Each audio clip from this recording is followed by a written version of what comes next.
Welcome to Choice Classic Radio. Like us on Facebook, subscribe to us on YouTube, and help keep this show alive by donating at choiceclassicradio.com. For more of your favorite old-time radio shows, join us on our companion podcast, Choice Classic Radio Detectives, where we bring to you tales from the greatest detective shows the golden age of radio had to offer. And now, with 926 episodes from 1934 to 1955, we bring to you Lux Radio Theater.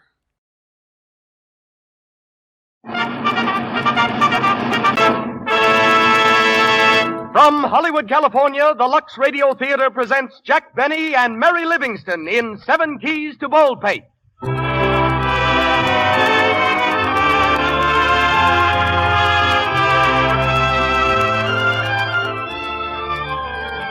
Lux presents Hollywood. Tonight, the dauntless Jack Benny and the laconic Mary Livingston lead us into paths of peril and adventure. Laughs, chills, crooks, treasure, a damsel in distress, a mad hermit. This is only part of what Jack Benny encounters tonight in that grand comedy mystery by George M. Cohan, 7 Keys to Baldpate, adapted from the novel by Earl Durr Vickers. You'll hear also, as special guest, the world-renowned violinist Ephraim Zimbalist. Conducting our orchestra is Louis Silvers. Tonight's play is brought to you by the makers of Lux Flakes. Before I introduce our producer, let me remind you that it's thrifty to buy several big boxes of Lux Flakes at a time, so you'll always have it handy in bathroom and kitchen. Every box of Lux Flakes means longer life for your washable nice things, kind care for your hands. You're thrifty every time you use these gentler, finer flakes. And now, our producer. Ladies and gentlemen, Mr. Cecil B. DeMille.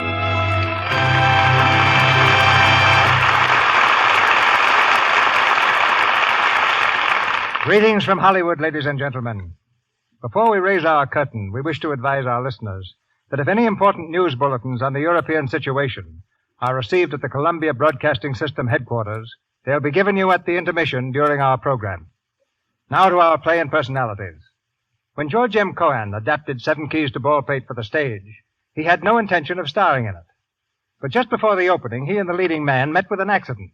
The leading man was too seriously injured to go on, so Mr. Cohan, broken collarbone and all, stepped into the breach. When I related these facts to Mary Livingston, she threw back her head bravely and declared that if Mr. Cohan could carry on with such a handicap, she could carry on with Jack Benny. Mr. Benny is not, however, without some talent. He often entertains the guests at his home with his debonair violin playing and witty sayings.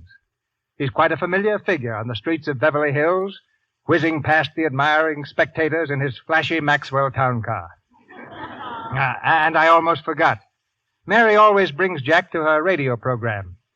And when she goes back on the air next Sunday, she'll once again try and have a place for him. For tonight, we've made a special treatment of 7 Keys to Baldpate, which finds Mr. Benny tackling one of the most difficult roles in his career, the role of Jack Benny. And Miss Livingston comes to you in her own interpretation of Mary Livingston. There's another character in our adaptation called Cecil B. DeMille. 1,400 actors in Hollywood have refused my generous bribes to play the part. So there's nothing left for me to do but to play myself.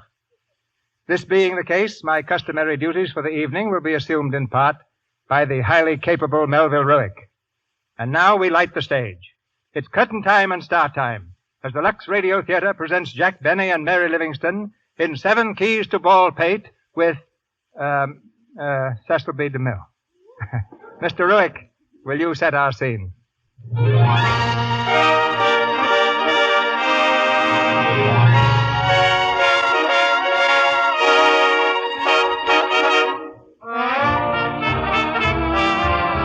On the lot at Paramount Studios in Hollywood, a building stands apart from the rest. On its door, the legend, Cecil B. DeMille Productions, Incorporated. The door has just opened, and C.B. himself strides quickly across the reception room toward his private office. A small army of assistants and secretaries hinder his progress with innumerable requests. Good morning, Mr. DeMille. Good morning. Good morning, sir. Morning, Well, darling. Mr. DeMille, I had that set See made me up later, now. will you, Joe? Hello, CB. Here's that script you asked Thanks, for. I'll read it tonight. Mr. DeMille, would you see Mr. Nelson? I can't see anyone this morning. Ask him to come Mr. back. DeMille, this Not man now, out here- Harry. Sorry. Or Bill, come into my office, will you? Okay, CB. Well, Mr. DeMille, about All that right, set all I had right. made up I'll for you, I take want care you of to see it. It's everything. very See me important, later. really. Sit down, Bill. Morning, Miss Cole. Good morning, Mr. DeMille. Anything happen? Nothing much. Mr. Henry called about that script. Frank Donnelly has a new star for you, and, oh, yes, Mr. Benny called again. Who? Mr. Benny. Jack Well- Benny. What did he want? The usual thing. What did you tell him? The usual thing. I said you were out to lunch. I'm beginning to feel a little guilty about Jack. What's it all about, CB? Well, I was a little tired one night, and I half promised I'd make a picture with him. No. Yes. And he calls me every once in a while to remind me of it. Well, he isn't serious, is he? And that's just the trouble. He gave me a long talk about how his soul is starved in comedy. He wants to branch out into drama, heavy acting parts. Well, he must be crazy. What'd you tell him? Well, I couldn't tell him the truth. It would have broken his heart, not to mention Paramount. So I just keep telling him I'm still looking for the right story, but it's becoming very embarrassing. He seemed pretty discouraged this morning, Mr. DeMille. I really think you ought to call him. He said you could reach him at Mary Livingston's house. Well, I'm not looking for trouble, but if he calls again, I suppose I'll have to speak to him.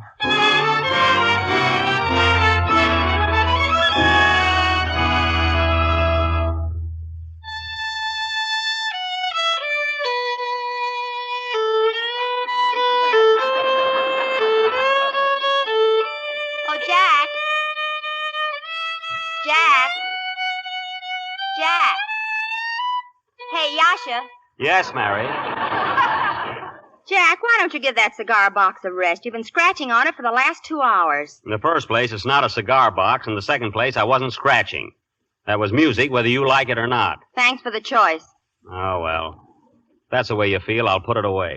Oh, Jack, I didn't mean it like that. Gee, you certainly are getting cranky lately. Come over Well. here to say hello, and every time I open my mouth, you get sore. What's the matter with you anyway? Oh, I don't know. I guess I'm in one of those moods again. I'm sorry, Mary. Gosh, why doesn't DeMille call? Oh, so that's it. I knew there was a reason for that long jaw you're wearing. I'm not wearing a long jaw. You are, too. Well, I saw it in Esquire. Gee, I've called DeMille about 20 times. I'll bet that secretary never gave him the message.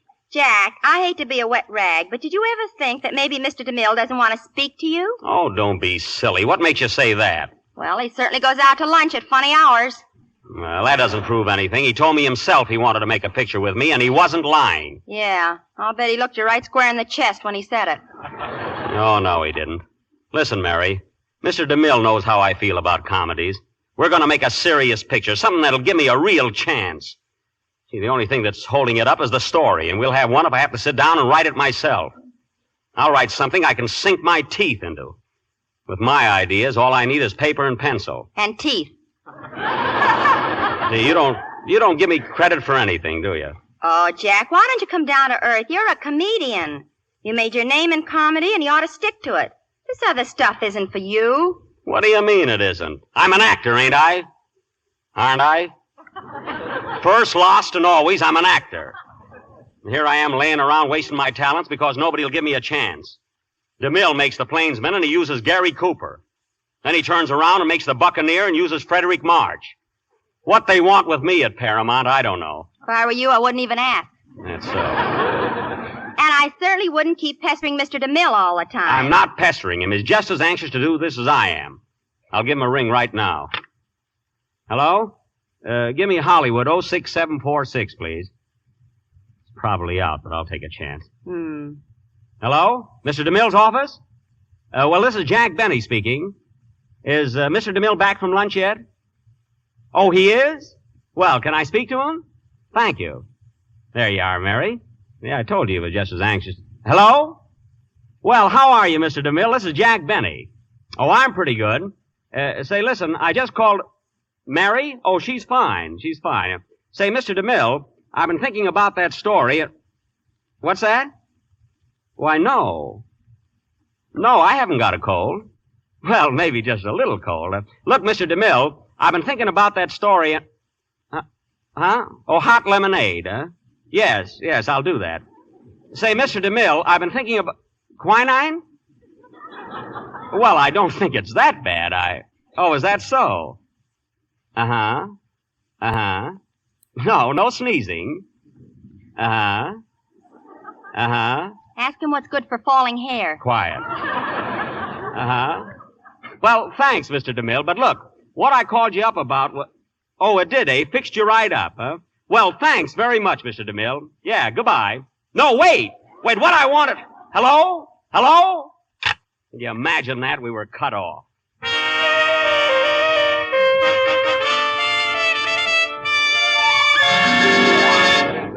Good morning, Cecil B. DeMille Productions. I'm sorry, Mr. DeMille is in conference. Mr. DeMille is in conference. Call later, please.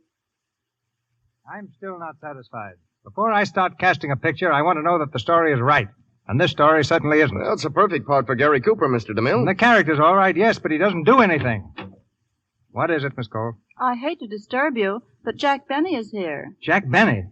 Didn't you tell him I was in a story conference? Yes, sir, but it didn't do much good. He thinks it's about a story for him. Oh, I was afraid of that. Well, send him in. Yes, sir. Come in, Mr. Benny. Oh, thanks. Well, hello, CV. How are you? No, I'll pull through. Sit down, Jack. Thanks. You know Mary, don't you? Of course I do. Glad to see you, Mary. I just want you to know, Mr. DeMille, that I'm not here of my own free will. He dragged me. Oh, stop it, Mary. You know, CV, Mary thinks I'm making a pest out of myself. You better tell her. I don't think that's necessary. Oh. Well, how's it going, CV? Miss Cole told me you were having a story conference. That sounds like pretty good news. It might be if we had a story to confer about. Nothing doing yet, Jack. Oh, I see. Well, that's too bad. You know, Jack, I've been thinking. Here you and I have been stalling around, wasting all your time, and we're not getting any place. Maybe you ought to try some other producer. What? You mean walk out on you? I'm not built that way, Mr. DeMille. I'm not a quitter. I'm the kind of an actor who sticks. What? I said sticks.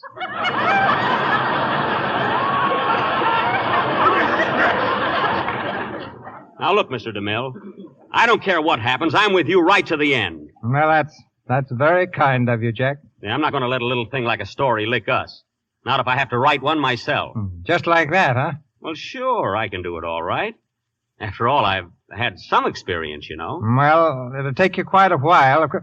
Say, maybe it's not such a bad idea at that. Well, of course it isn't. No. Now you run along and write that story, Jack, and I'll give you plenty of time to do it. Okay. Well, I'm going out to lunch. I'll see you in a couple of months. What are you going to eat, a whale? Mary. Now, look, CB. Now, look at here. I don't need a couple of months to write a story. When I get started on it, I'll probably knock it out in a couple of days. One day, if I'm in the mood. Ha!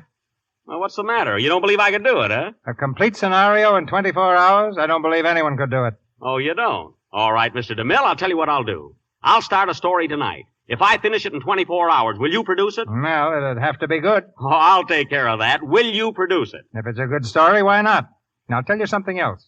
If you can write a complete and original story in 24 hours, I'll let you play the lead in it.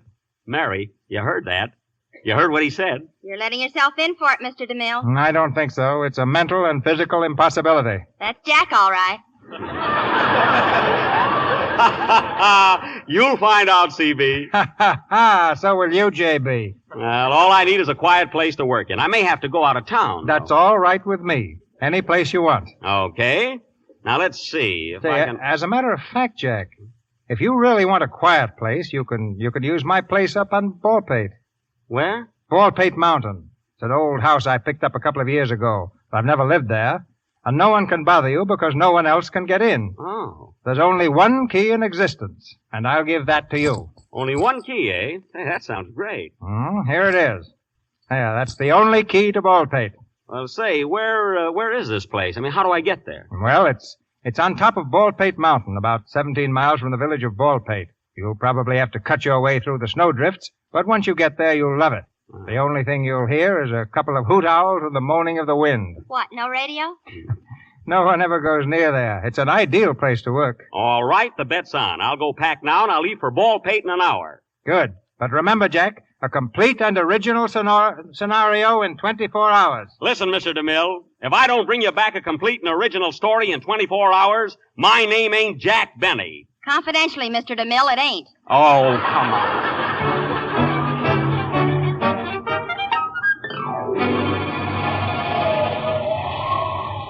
Well, this is it, Mr. Benny. This is Baldpate. You got that key? Right here. Say, it's kind of dark up this way, isn't it? Yeah, sure is. Belinda and me is the caretakers of this place. But we don't get over more than 2 or 3 times a year. If you ask me, that's 2 or 3 times too much. Now, you hush, Belinda. Hush up.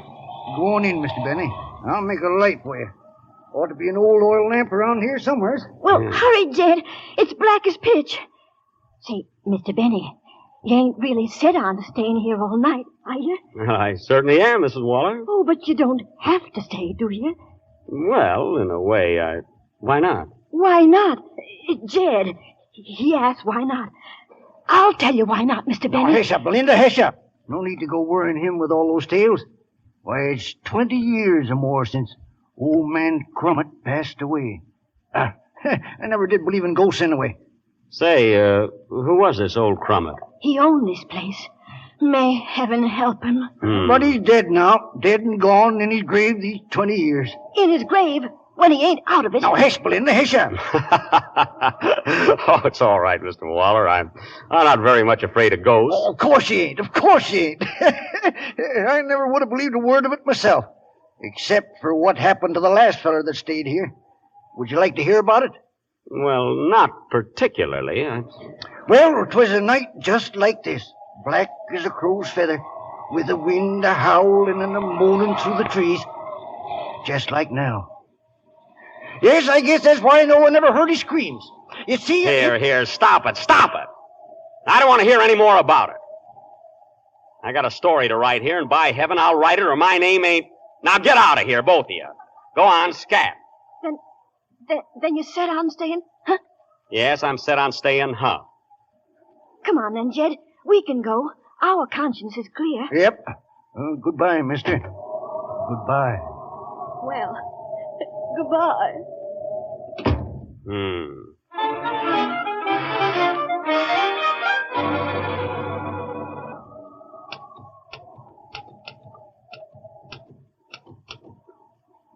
Let's see. The scene is in the library at night. The girl walks in, suddenly discovers it. Yeah, that's it. I think. Who's there? Who's out there? Who's outside that door? Hiya, Morgan. Gee, it's dark in here. Who are you? It's okay, Morgan. I'm Cookie Bland. That's fine, but I'm not Morgan. How'd you get in here anyway? Why, come through the door. Yeah, I noticed that, but I happen to have the only key to that door. Oh, is that so? What do you think this thing is, a crochet needle? Oh, so you've got one, too. What are you doing here? Ah, can the chatter. You know I was supposed to meet you here. You come for the dough, didn't you? The dough? Well, sure. Hey, you cracked the safe yet? Why, no. Say, what is it? Now, listen here, Morgan. My name isn't Morgan. I'm Jack Benny. What? You heard me, Jack Benny. Oh, I'm dealing with a screwball, huh? Oh, listen, go away, will you? I've got a story to write. I'm right in the middle of a plot. Yeah? Well, if you ain't Morgan, you're going to be in the middle of another kind of a plot. And it don't have no happy ending. What are you talking about? Stick 'em up, pal. Stick 'em up? Stick 'em up or I'll blow you through the wall. Hey, listen. What's that? Somebody else is trying to get in. They told me there was only one key to this place. Shut up. Look here, screwball. I'm going to hide in the next room, see? And you get 'em out of here. And don't mention nothing about me being here, see? Because if you do, it's curtains. You understand? Curtains. Curtains. Right.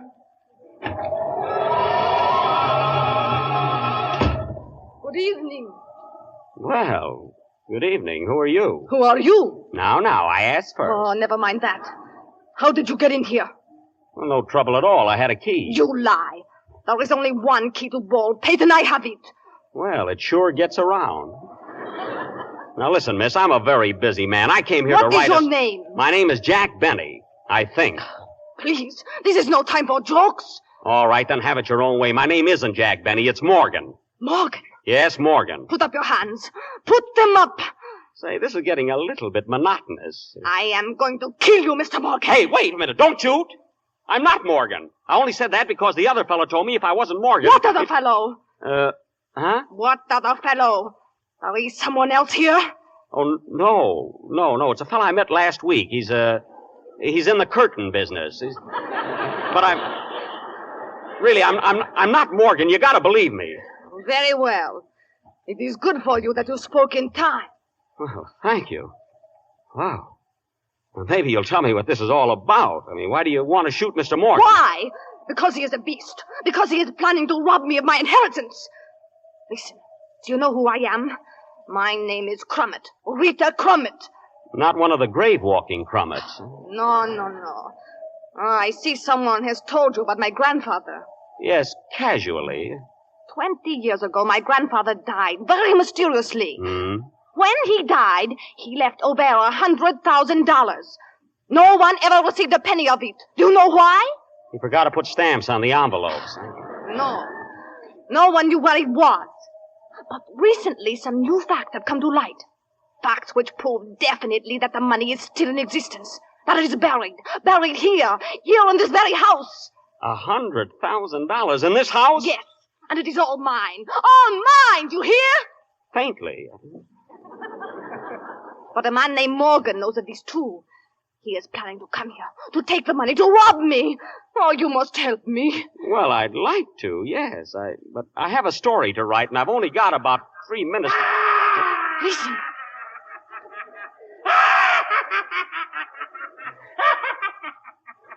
Who is that? I don't know, and don't introduce me. Look, there is someone coming down these stairs. He is carrying a lantern. Who's down there? Who's down there? Shall we answer him? Miss Crummett, did your grandfather carry a lantern? Never. Was he a tall, thin man, all bent over with a long gray beard? No. Then there's a stranger in the house. Who's there, I say? It's us. What are you doing here? Who's that woman? I don't like women. Now, just a minute, my friend. If you'll come out from behind that beard, I'd like to ask a couple of questions myself. I mean, how did you get in here? I came through the back door. There is no back door. I made one.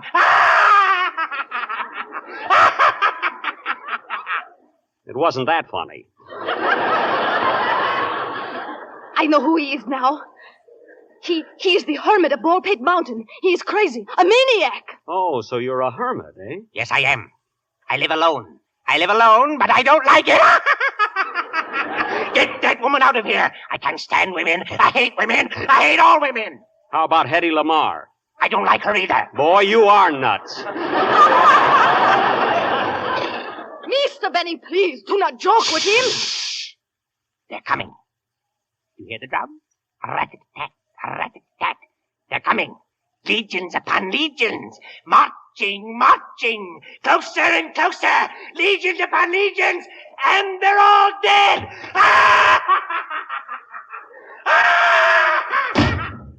That man, I have heard of him. He is very dangerous. There's no telling what he will do. If he comes back, we must humor him. Yeah, if I come back, humor me. Oh, no, do not go, please. You must not leave me alone now.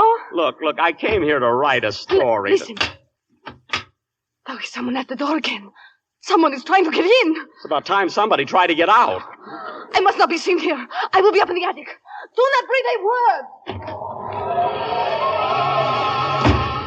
Hello, Jack. Mary, you? Who'd you expect, Corrigan? Why not? How'd you open that door? With a key, why? That's ridiculous. Don't you know there's only 4 keys in existence? Well, mine makes 5. I didn't want to disturb you, so when I came through the village, I borrowed it from the grocer. A fine place that DeMille sent me to. Wait till I see him again. What'd you come up here for, anyway? Well, don't look so annoyed. I got worried about you. I thought of you up here all alone, and, well, I thought you might like some company. Company? Got more company now than a sweepstake winner. Mary, this is no place for you. You gotta leave right now. What do you mean, leave? I just got here. I know, but you gotta go. Now, don't ask questions, please. Are you trying to get rid of me? Oh, yes, I'm trying to get rid of you. Why? Mary, will you please do what I say? Not until I know what's behind all this. What's going on here anyway? There's nothing going on here. Nothing.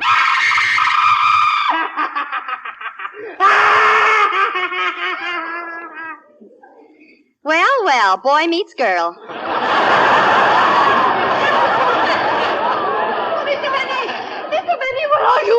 Here. What's the matter now? That man is trying to kill me. He's mad. Oh, you've got to help me. Stay near me. I can't stand it. Here, now, stop. It's all right. I'll take care of you. Just calm yourself. Now, everything's going to be all right. Oh, thank you. Thank you. Oh, Jack. What? Who's the foreigner? Her name is Rita Crummett, and she's in a lot of trouble. I'm trying to help her out. Miss Crummett, this is Mary Livingston. Oh, how do you do? I am very pleased to meet you. I'll bet you are.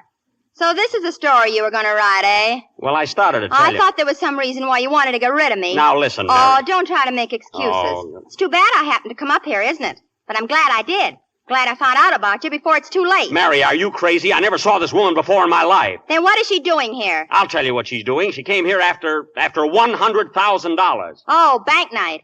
Now, look, Mary, this money Oh, was... you can't pull the wool over my eyes. It's all off between us, Jack. This is the end. Take Miss Crumpet and go. It's not Crumpet, it's Crummett. Well, she certainly looks it. Mary, look, this is silly. It's her money and she came here to get it.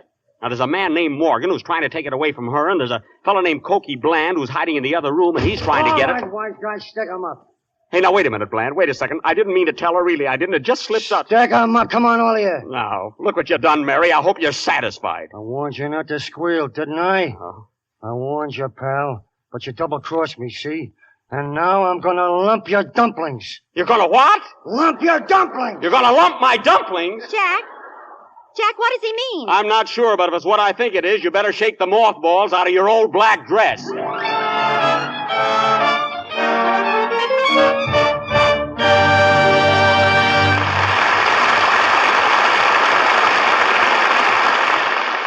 We return in just a moment to the second act of Seven Keys to Baldpate, starring Jack Benny, Mary Livingston, and Cecil B. DeMille. Now for a brief intermission, during which we overhear your friends, the Browning family. In their living room, Mr. Browning is discovered checking over the month's bills. Dot sits by the window sewing. Betty has the radio tuned in to Flatfoot Flugie, while Dad is vainly trying to add a column of figures. 26 and 43 is... Quiet! Isn't it enough that I have to pay the bills? Or do I have to add them up in a madhouse, too? What bills, Dad? What bills? These bills. What on earth does this family do with stockings? We hang 'em up at Christmas and wait for Santa Claus. Well, you're looking at Santa Claus right now. But I can't be Santa Claus on stockings much longer. In fact, I don't think I'll buy another pair until you tell me why you can't make them last. Why, Dad, stockings just wear out. They pop runs and... Oh, Betty, if you'd only wash your stockings the way I told you. Yeah, Dot, I know. Every night in Lux. Don't forget the Lux. It does make a difference, Beth. My stockings last lots longer than yours. On account of this elasticity you're always talking about, I suppose. Stockings should stretch and then spring back. Oh, I wish this budget would. Honestly, Betty, it's dopey to wash stockings the way you do. Come on, be a good egg. Use Lux and help Dad out with the bill. Is somebody in this family actually going to do something to help me? Mother, come quick. It's a miracle. That's what it is. A miracle. Yes, the girl who wears the stockings and the man who pays the bills are both thankful for Lux Flakes. They cut down on costly runs and protect the beauty and fit of your stockings, too. Wash your stockings after every wearing in gentle Lux Flakes. To save money, buy the big box. We continue with Seven Keys to Baldpate, starring Jack Benny, Mary Livingston, and Cecil B. DeMille.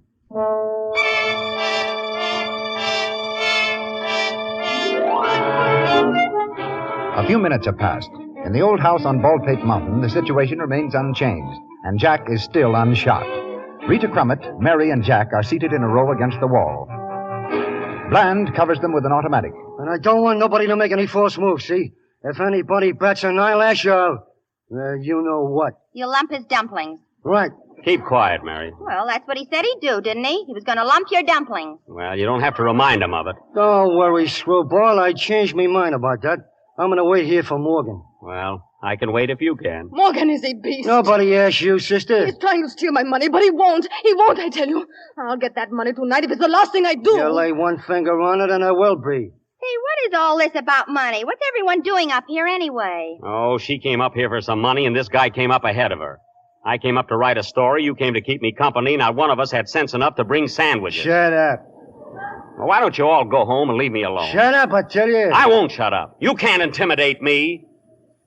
Anyway, not until Morgan gets here. Well, maybe I won't wait for Morgan, see? Maybe I'll break the rules for once and let you have it right now. Here, stop! Put that gun down! Put it down! Everybody stand where you are. I got you covered. Look, it's the hermit. Drop that gun. Drop me, I say! Oh, nuts. There, smarty pants. Hey, Jack. Who's the guy with the long beard? That's the hermit, Mary. Hiya, Hermie. Wonder what he looks like. I'm not going to get a lawnmower just for that. Who's this woman? Why is she here? Now, Hermie, control yourself. You certainly showed up at the right time. Where'd you get that gun? That's none of your business. I heard what you said. Up here after old Crummets' money, huh? Well, you won't get it. None of you will get it. Listen, look, I don't even want the money. All I want is to be left alone, that's all. And this guy here was going to shoot me. Oh, he was, eh? Well, he won't. There. You see, Mr. Bland? But I'm going to shoot you myself. What? There, you see, Mr. Bland? Quiet. Listen, Hermie, look. Be reasonable. What did I ever do to you? You brought these women here. Oh, we did, eh? I did not. He did, too. Listen here, Hermie. I heard the whole thing. This dame came here for the dough. And this here guy promised he'd get it. There were a couple of crooks. And if I was you, I'd give it to him right now. Hermie, don't listen to him. He's crazy. He is, eh? Sure he is. He's stark raving mad. So am I. Shake, brother. Shake. Gosh. Stop shaking, Jack. You're not in it. Go on, Hermie. Let the rat have it. Right now? Sure, right now. Why not? Hey, you keep out of this. If he wants to wait a little, that's his business. Go on, Hermie. Give it to him. No. We must wait. That's right. We gotta wait for Morgan. No, not for Morgan. We wait until midnight.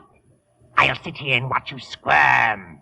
Then when we hear the old village clock striking the hour, 7, 8, 9, 10, 11. Stop! Hermie, you can't do that. You can't shoot a man down in cold blood. Why, you don't know me. You don't even know who I am. You can't do it, Hermie. I tell you can't do it. Pick up your hand. Come on. Up with him. Now I know somebody's selling keys outside. Put that gun down, Santa Claus. I'm taking charge here. Now don't move. Anybody. Brother, I don't know who you are, but you certainly are a lifesaver. Yeah? Hello, Bland. Hi, Morgan. Morgan? What are you laughing at? Hello, Morgan. Mary. What's going on here, Bland? Well, I don't know, boss. I come up here like you told me to, and I find this guy punning on a typewriter, and this here dame walks in and she... Rita. So you're here, eh? Well, what of it? You double-crossing little snake. Say, you can't talk to Miss Crummett like that. Crummett? That's a laugh. Do you know who this dame is? If she's Miss America, I'll scream. Quiet. Her name is Nolan. Rita Nolan. She's the slickest little crook in the business. What do you mean, crook? That money belongs to anyone who finds it. Nobody will find it because it's mine. Every penny of it mine. Keep your mouth shut. Put up your hands, everybody. Me too? Yeah, you too. Keep them there, you hear? Yes, sir. Come here, Bland. I want to speak to you. Okay, boss. Rest of you sit tight. I got my eyes on all of you. Phew. Gee, Mary, I guess we're in a tough spot. I wished I had a gun. What for? You wouldn't shoot anybody. No, but I could commit suicide.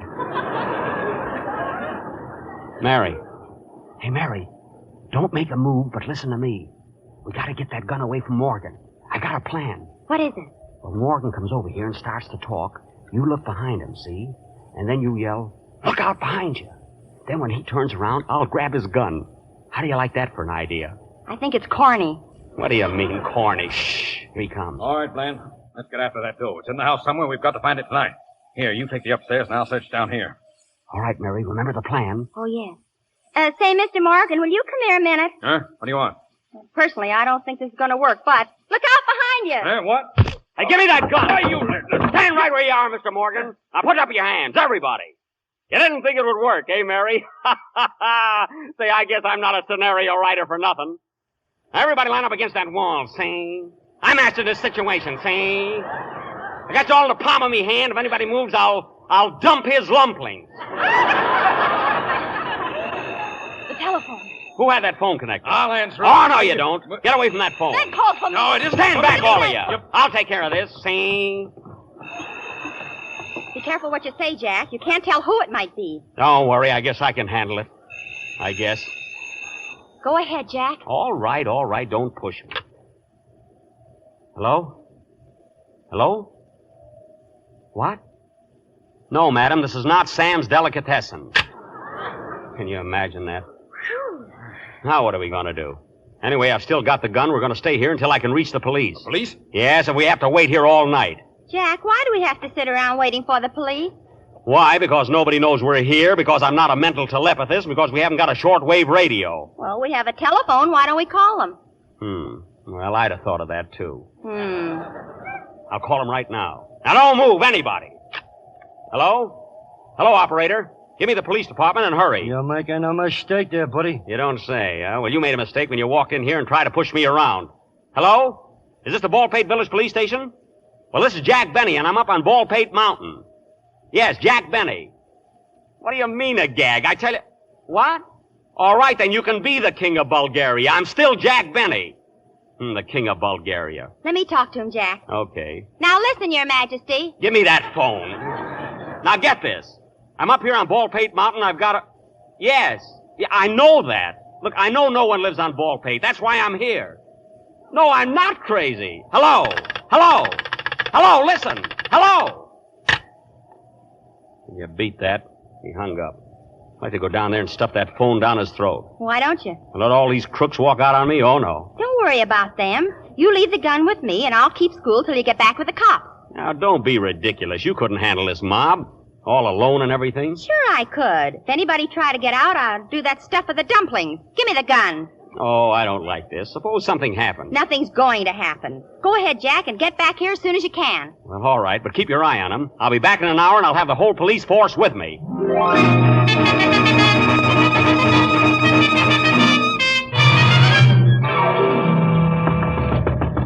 Hey, open this door. Hey! Hey, what kind of a police station is this? Open up, will ya? Hey, what goes on here? Hey, let me in. Is this the Baldpate Village Police Station? It ain't the morgue. Well, you can't prove it by you. Where is everybody? Well, we close early on Mondays. Oh, you do, eh? Well, I want to see the chief constable. Where is he? Chief Constable? You'll find him in cell number 6. He's playing draw poker with the 3 prisoners. Playing with the prisoners? Isn't he taking a chance? No, they're his cards. Oh. Just go right through that door. The chief is the guy without the stripes. Thank you. Okay, Chief, I'll raise that bid. It'll cost you a dime to see him, Chief. And it'll cost him another dime to see me. Hey, say, Chief, can I interrupt you for a minute? I'm the guy that called you up about an hour ago from Baldpate Mountain. Oh, yeah? I came down here to tell you there's a gang of desperate crooks up there, and you got to do something about it. Crooks, eh? Yeah. What do you got, Joe? 3 kings. Hey, will you wait a minute? I just left them I got there. 3 aces. Your pot, Chief. Look, I just left them up there. They're being held by Mary Livingston. They're dangerous, Chief. You got to come right away. Whose deal is it? My deal, Chief. Look, will you listen? One of them's going to kill me at 12 o'clock on the dot. He's a maniac. And if he misses me, there's 3 others who won't. Well, I can't quit winners, can I? Oh. I'll open a new deck. Take out the 2s and 3s. Look, Chief, I hate to be a kibitzer, but this is a matter of life and death. Who opened? You did. I did not. You did, too. Now, look, Chief, all I want is... 10 cents blind, Joe. I'll see that and raise it a dime. Look, all I want is Up a nickel. All I want is a nickel and 1 better. Chief, it's a matter of life and death. And a nickel again. It's $100,000. What? Well, that's too high for me. I pass. Wait a minute. What did you say? $100,000 on Baldpate Mountain. Well, what are we sitting around here for? That's what I've been trying to tell you. There's a whole gang of crooks. They're after the money. Not while Kennedy is chief constable. Can you show me the way? Follow me. Then let's go. I've kept this county clean of crooks for 10 years. And by heaven, it'll stay clean. Now, come on. Wait. Where's my holster? Here it is, Chief, hanging on your chair. Hurry up. Is my gun in it? Yes, and 2 aces. Let's go.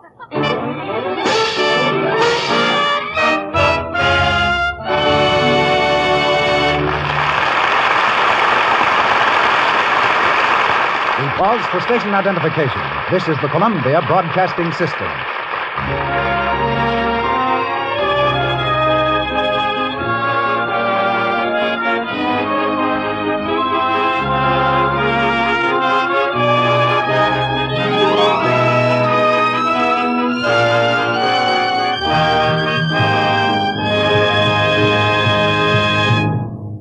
This is the Lux Radio Theater, ladies and gentlemen, brought to you with the good wishes of the makers of Lux Flakes. And now, before bringing you the 3rd act of our play, starring Jack Benny, Mary Livingston, and Cecil B. DeMille, we have a little intermission. During the week, one of the most distinguished violinists in the world, Mr. Ephraim Zimbalist, boarded a plane and headed west, just to be with us tonight, a tribute for which we're most grateful. Due to the insidious machinations of Jack Benny, all violinists have fallen into a mild sort of disrepute, and especially a certain composition for the violin written by Schubert. A composition spelt B as in Benny, E-E. Like a knight of old, aglow with the fierce flame of vengeance, Mr. Zimbalist is here to right ancient wrongs and to play the bee with some regard for Mr. Schubert and the sensibilities of listening America. At last, Mr. Benny is cornered. Mr. Zimbalist, are you ready? Thank you, Mr. Wick, but there's no hurry. Let him suffer for a while longer. Well, why not? Oh, by the way, Mr. Zimbalist, what do you think of Jack as an actor? I find a remarkable similarity, Mr. Wick, between Mr. Benny the actor and Mr. Benny the violinist. Even as an actor, he insists on playing in 7 keys. Mr. Zimbalist, well, shucks, I play the violin, too. Maybe you heard me in The Buccaneer. I was the pirate who played the violin for Frederick March to soothe his nerves. Oh, is that so? May I suggest, Mr. Wick, that next time you give him a nice cup of hot milk? Oh. Don't you like anything around here, Mr. Zimbalist? Oh, of course. I'm just trying to be funny, Mr. Wick. When a violinist tries to be a comedian, or when a comedian tries to be a violinist, heaven help the audience. I think I better play the bee. Fine. Ladies and gentlemen, Mr. Ephraim Zimbalist, accompanied at the piano by Theodore Seidenberg.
America thanks you, Mr. Zimbalist, and we all trust Mr. Benny's musical dumplings are at long last properly lumped.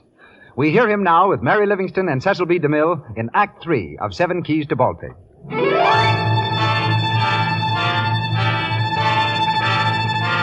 An hour later, Jack Benny has enlisted the aid of the Baldpate Village Police.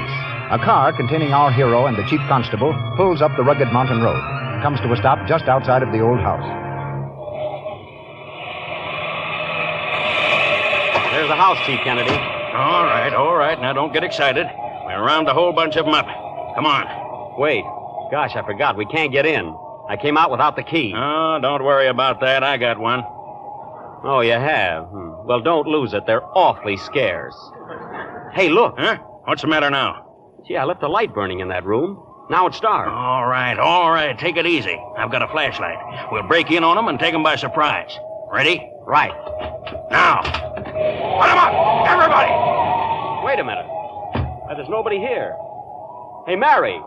Mary! Why, they've all gone. They can't be gone. We just seen them coming down the mountain. Say, I thought there was something screwy about you. But I'm not screwy. They must be somewhere in the house. You look upstairs and I'll take the cellar. Okay. Here, take this other gun out of my hip pocket. And if you see anybody, shoot first. Gee, I hope nothing happened to Mary. Mary, are you in the cellar? Mary, if you're down here, turn on the light. I can't see a thing. Mary. Hello, Jack. Oh, Mary, you're safe. Where are you? I can't see. I'm over here, Jack, sitting in a rocking chair. Oh, I thought something happened to you. Well, get out of that chair and come over here. Okay, but you'll have to untie these ropes first. What ropes? You mean you're tied to that chair? I couldn't help it, Jack. Really, I couldn't. I might have known this would happen. Let me at those ropes. Who did this? Mr. Morgan. Oh, Morgan, eh? Yeah, right after I dropped the gun. Oh, you dropped the gun. Well, I couldn't help it. I was standing there covering him just like you told me. And all of a sudden, Morgan yelled, "Look out behind you." And when I turned around, there was nobody there. Yeah. Yeah, I guess that trick is better than I thought it was. Oh, shut up. Hey, listen, they're all upstairs again. Come on, slip out of those ropes. I'm ready. Up the stairs, quick. Jack, maybe we better not go up there. Well, what are you talking about? I brought the law back with me. Kennedy's taking charge. He'll have those crooks in jail in an hour.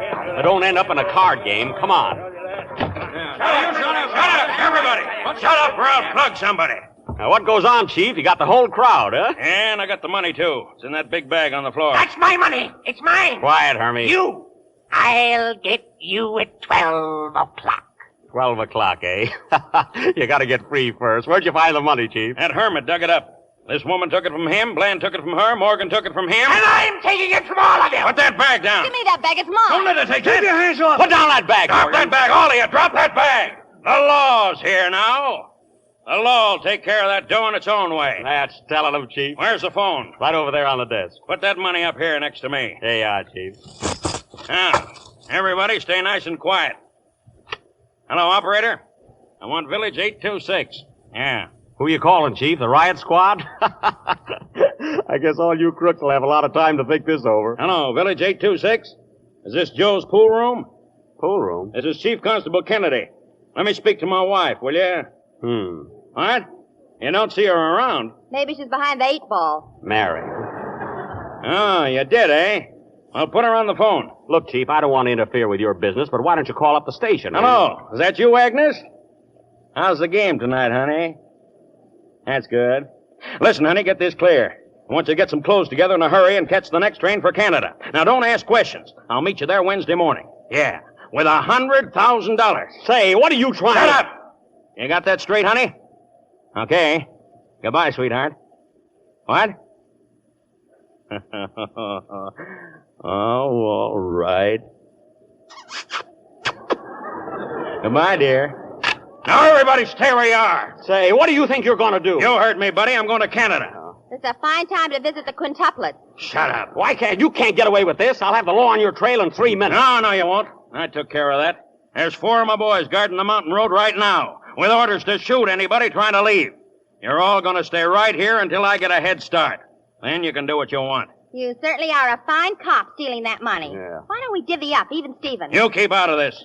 Why shouldn't I steal it from a gang of crooks like you? It's one chance in a lifetime to get this much dough, and I'm going to grab it.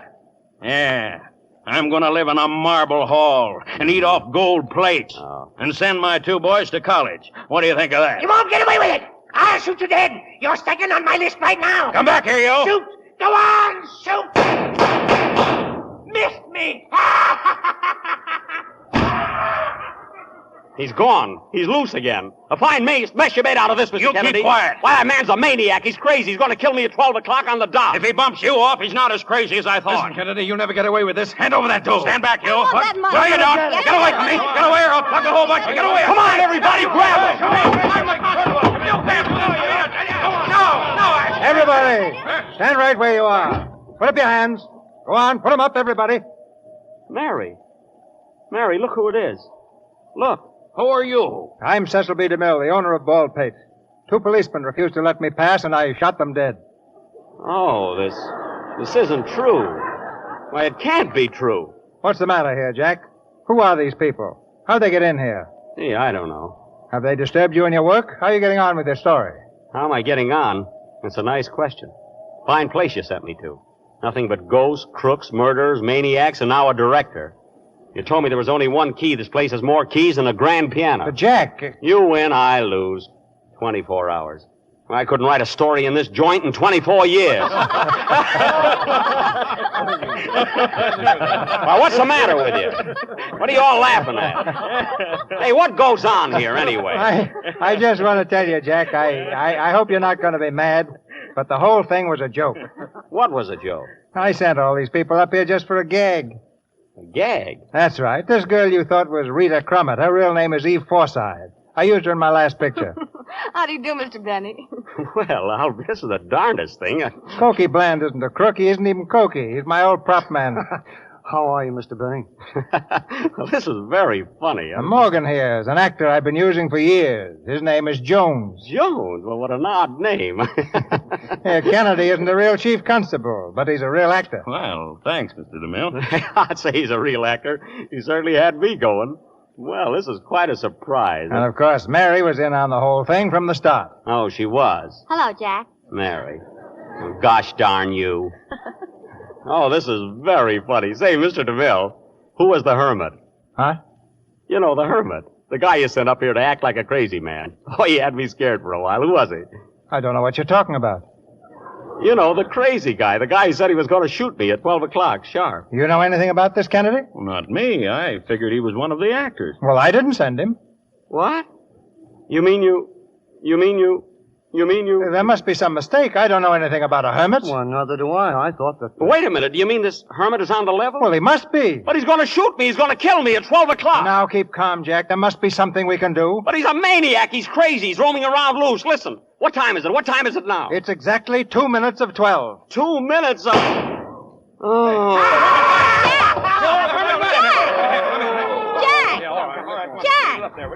Jack, look at me. Are you all right? He got me, Mary. He got me. Mary. Yes, Jack? Tell DeMille. Yes. Tell DeMille. What, Jack? Tell DeMille what? Tell DeMille his watch is 2 minutes slow.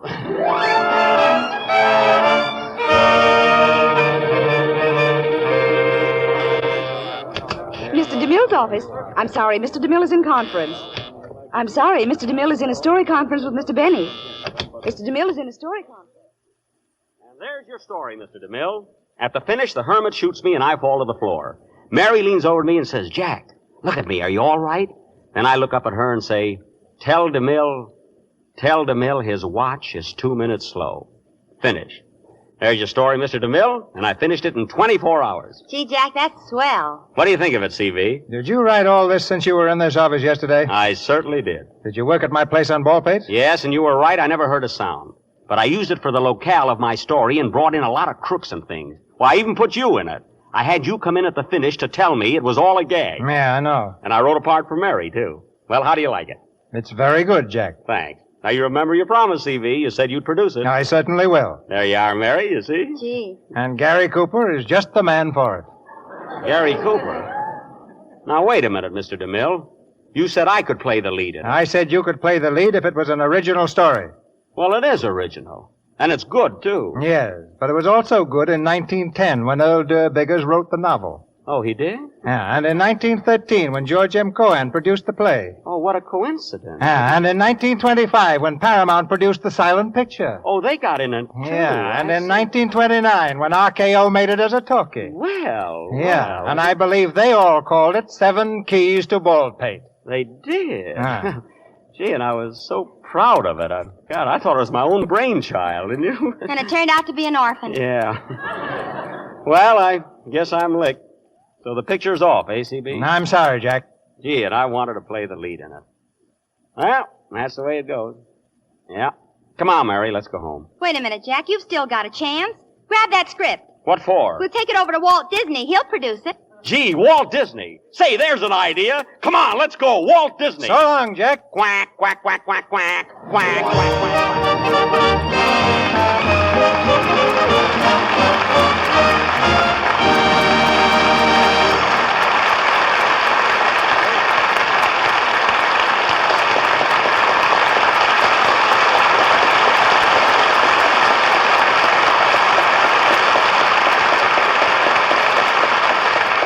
And that's the end of our Lux Radio Theater version of 7 Keys to Baldpate. But not the end of Jack Benny. He'll be back in a moment with Mary Livingston to be put on the spot again, I'm sure, by Mr. DeMille. Meantime, may I ask you, our listeners, a question. Have you ever been put on the spot by embarrassingly red, rough hands? If you have, if you want the smooth, white hands everyone admires, try changing to Lux Flakes for washing your dishes. Your hands may spend as much as 500 hours in the dishpan every year. Think of the damage a harsh soap may do. Such soaps are drying. They rob your skin of its natural oils. But Lux Flakes have none of the harmful alkali so drying to the skin. They leave your hands lovely. Do as so many clever women do nowadays. Use Lux for dishes. Buy the thrifty big box tomorrow. And now, Mr. DeMille, the actor, surrenders to Mr. DeMille, your host and producer, as he brings Jack Benny and Mary Livingston back to our microphone. Thank you for that word, actor, Mr. Rourke. And now a brief exchange of opinions with the man of the hour. Oh, Jack, Mr. Benny. Mary, where's Jack? He's in the next room taking off his makeup. Makeup? But Mary, does he use makeup on radio? Well, Jack has to on account of mic fright. Mic fright? What's that got to do with it? When he doesn't put on makeup, he frightens the mic. I see. Here he comes now. Hey, Jack. Mr. DeMille wants you. Oh, yes, Mr. DeMille. Well, Jack, now that it's all over, I've got to admit that tonight's acting was superb. Really great. Gee, Mr. DeMille, you mean that? I certainly do. It was brilliant. Well, then there's no room for an argument there. Thanks. I thought I was pretty good. You? Of course. Who did you mean? Oh, well, yes, Mr. DeMille. I thought your acting was all right. Yes, sir, all right. You mean you didn't think it was good? Well, I didn't think it was bad. But you didn't say it was good. No, I said it was all right, all right. Yeah, but you said it like Major Bose.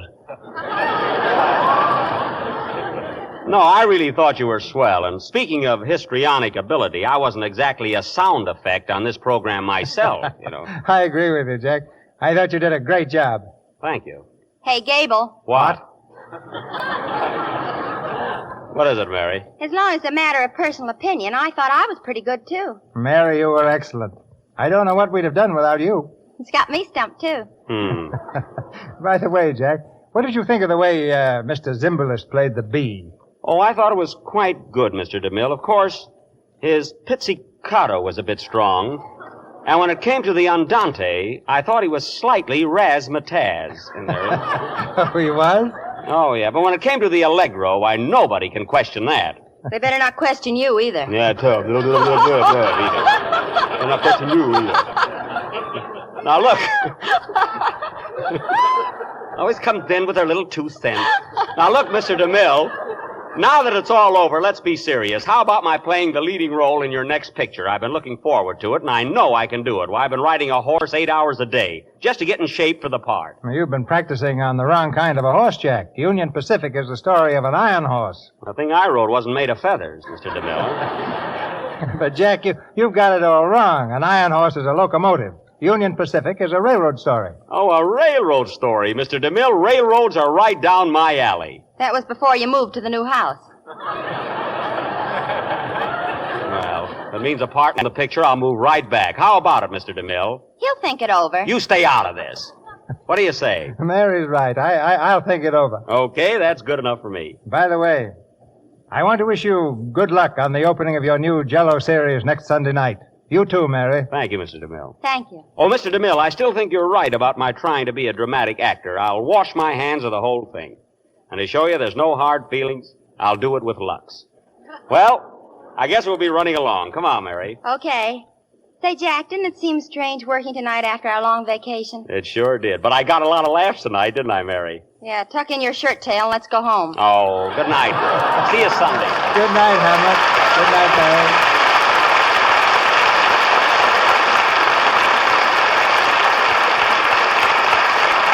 Our stars in play for next Monday night are announced very shortly by Mr. DeMille.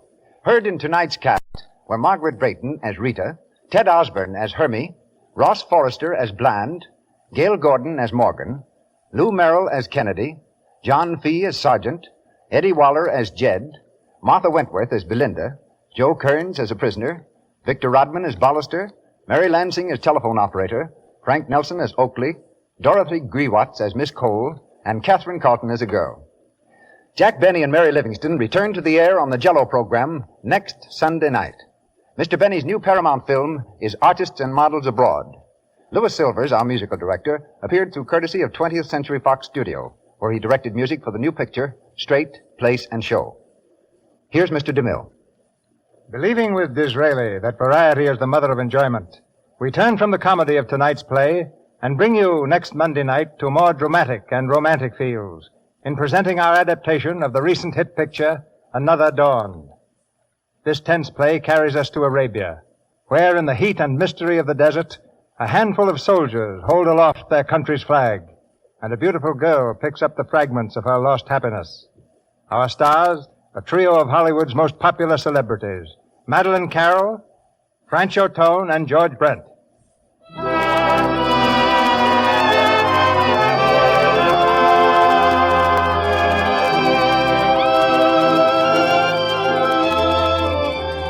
Our sponsors, the makers of Lux Flakes, join me in inviting you to be with us again next Monday night when the Lux Radio Theater presents Madeleine Carroll, Francho Tone, and George Brent in Another Dawn.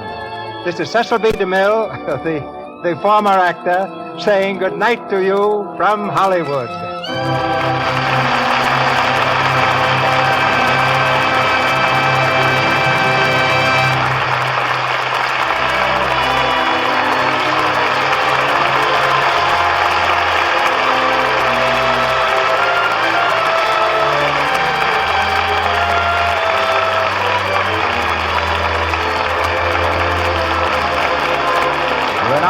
has been Melville Ruick. This is the Columbia Broadcasting System.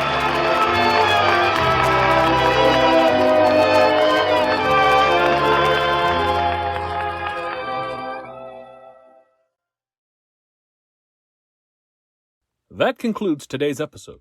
We'd like to thank you and remind you to donate at choiceclassicradio.com. Remember, your donations make episodes like this possible.